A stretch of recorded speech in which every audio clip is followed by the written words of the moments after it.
हरे राम राम राम हरे हरे हरे कृष्ण कृष्ण कृष्ण हरे हरे हरे राम राम राम हरे हरे हरे कृष्ण कृष्ण कृष्ण हरे हरे। सद्गुरुनाथ महाराज की जय। जन्माद्यस्य तोन्वयात् इतरतश्च अर्थेषु अभिज्ञस्वराट् तेने ब्रह्महृदाय आदिकवये मुह्यन्ति यत्सूरयः तेजो वारिमृदां यथा विनिमयो यत्र त्रिसर्गो मृषा धाम्ना स्वेन सदा निरस्तकुहकं सत्यं परं धीमहि। धर्मप्रोज्झितकैतवो अत्र परमो निर्मत्सराणां सतां वेद्यं वास्तवमत्र वस्तु क्षिवतं तापत्रयोन्मूलनम्। श्रीमद्भागवते महामुनिकृते किं वा परैरीश्वरः सत्यो हृदि अवरुध्यते अत्र कृतिभिः शुश्रूषुभिः तक्षणात्। निगमकल्पतरोर्गलितं फलं सुखमुखात् अमृतद्रवसंयुतं पिबद भागवतं रसम् आलयं मुहुः अहो रसिकाः भुवि भावुकाः। यं प्रव्रजन्तमनुपेतमपेतकृत्यं द्वैपायनो विरहकादर आजुवाह पुत्रेति तन्मयतया थरवोऽभिनेतु तं सर्वभूतहृदयं मुनिमानतोऽस्मि। यस्वानुभावम् अखिलश्रुतिसारमेकम् अध्यात्मदीपम् अधिदिदर्शतां तमोऽन्तम् संसारिणां करुणयाः पुराणगुह्यं तं व्याससूनुम् उपयामि गुरुं मुनीनाम्। नारायणं नमस्कृत्य नरं चैव नरोत्तमं देवीं सरस्वतीं व्यासं ततो जयम् उदीरयेत्। कृष्णाय वासुदेवाय देवकी नन्दनाय च नन्दगोपकुमाराय गोविन्दाय नमो नमः।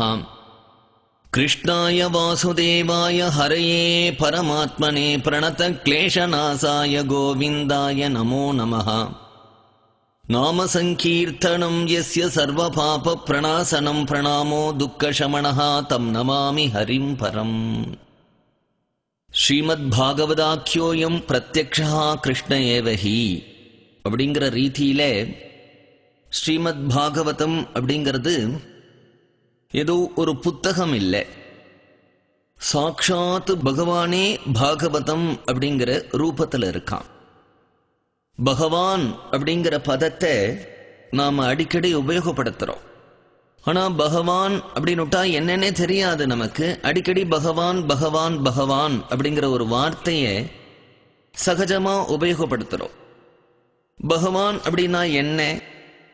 யார வேண்டுமானாலும் பகவான்னு சொல்லிடலாமா? பகவான் ஒருத்தரை சொல்லணும் அப்படின்னுட்டா அதுக்கு என்ன குவாலிஃபிகேஷன்? உலகத்துல பலம் இருக்கக்கூடியவர்களே நம்ம பலவான் அப்படின்னு சொல்றோம். தனம் இருக்கக்கூடியவர்களே தனவான் அப்படின்னு சொல்றோம். குணம் இருக்கக்கூடியவர்களே குணவான் அப்படின்னு சொல்றோம்.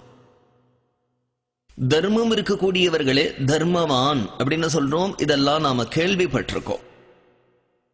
எப்படி குணம் இருக்கக்கூடியவன் குணமானோ, தர்மம் இருக்கக்கூடியவன் தர்மவானோ, பலம் இருக்கக்கூடியவன் பலவானோ, அது மாதிரி பக அப்படிங்கிறது யாருக்கு இருக்கோ அவர் பகவான். பகனா என்ன?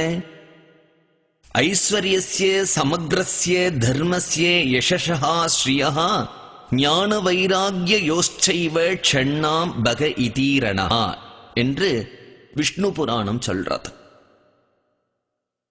யாருக்கிட்ட இந்த ஆறும் இருக்கோ அவர்கள்தான் பகவான். ஐஸ்வர்யம் சமக்கிரகமா இருக்கணும், தர்மம் இருக்கணும், யசஸ் இருக்கணும், ஸ்ரீ இருக்கணும், ஞானம் இருக்கணும், வைராக்கியம் இருக்கணும். இதெல்லாம் யாருக்கிட்ட இருக்கோ அவர்கள்தான் பகவான். அப்ப ராமகிருஷ்ண பரமஹம்சர பகவான், ரமண மகர்ஷிகளை பகவான் அப்படிங்கறதெல்லாம் சொல்றோமே அப்படின்னுட்டா இந்த ஆறுத்துல ஏதாவது ஒண்ணு ஒருத்தர்கிட்ட பூர்ணமா இருந்தா கூட அவர்களை பகவான் அப்படின்னு லோகத்துல சொல்றா. பூர்ணமான வைராக்கியம் ஒருத்தர்கிட்ட இருந்தா அவரை பகவான்னு சொல்லலாம், பூர்ணமான ஞானம் இருந்தா அவர்கிட்ட பகவான்னு சொல்லலாம். அப்படிங்கிற ரீதியிலையும் இது பொருந்தும். ஆனாலும் பெரும்பாலும் பகவான் அப்படிங்கிற சப்தம் விஷ்ணுக்கு தான் பொருந்தறத நாம பார்க்கிறோம். யுத்தம் பண்ண மாட்டேன் அப்படின்னு தவிச்சுண்டு இருக்கக்கூடிய, கலங்கி இருக்கக்கூடிய அந்த அர்ஜுனனை பார்த்து பகவான் கிருஷ்ணன் உபதேசம் பண்றார். 18 அத்தியாயங்கள், 700 ஸ்லோகங்கள், ஆச்சரியமான பகவத்கீதை. இந்த ரதத்தை கொண்டு வந்து நிறுத்து அப்படின்னு உத்தரவு போட்ட அர்ஜுனன் கதி கலங்கி, அங்க பீஷ்மர் இருக்கார், துரோணர் இருக்கார், நான் எப்படி சண்டை போடுவேன் அப்படின்னு கதி கலங்கி நிற்கும் பொழுது ஆச்சரியமா பகவத்கீதையே பகவான் உபதேசம் பண்ணினா. ஆனா அந்த புஸ்தகத்துக்கு என்ன பேர் வச்சிருக்கலாம்? ஒன்னு சொல்றவருடைய பேரை வச்சிருக்கலாம், இல்ல கேட்கவருடைய பேரை வச்சிருக்கலாம். அர்ஜுனன் கீதை, இல்லைன்னா சொன்னது கிருஷ்ணன், கிருஷ்ண கீதை அப்படிங்கறது பேர் வச்சிருக்கலாம். ஆனா பகவத்கீதை அப்படிங்கிறது தான் பேர் வச்சிருக்கா. 18 புராணங்கள். அந்த 18 புராணங்கள்ல முதல் புராணம் விஷ்ணு புராணம், கடைசி புராணம் பாகவதம். தேவியை பத்தி சொல்லக்கூடிய ஒரு பாகவதத்துக்கு தேவி பாகவதம்னு பேர் வச்சிருக்கா. ஆனா நம்ம கிருஷ்ணரை பத்தி சொல்லக்கூடிய இந்த பாகவதத்துக்கு ஸ்ரீமத் பாகவதம்.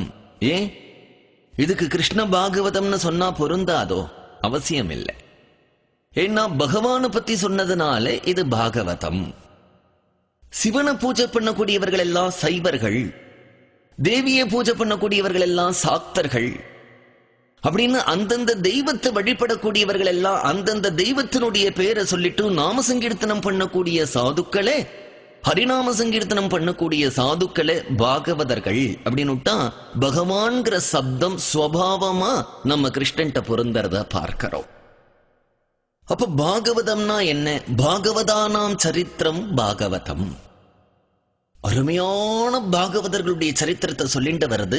துருவனுடைய சரித்திரம், பிரகலாதனுடைய சரித்திரம், அம்பரீஷனுடைய சரித்திரம், அஜாமிலனுடைய சரித்திரம், கஜேந்திரனுடைய சரித்திரம், பலி சக்கரவர்த்தியினுடைய சரித்திரம், இப்படி எல்லாருடைய சரித்திரங்களையும் சொல்லிட்டு வரது பாகவதம்.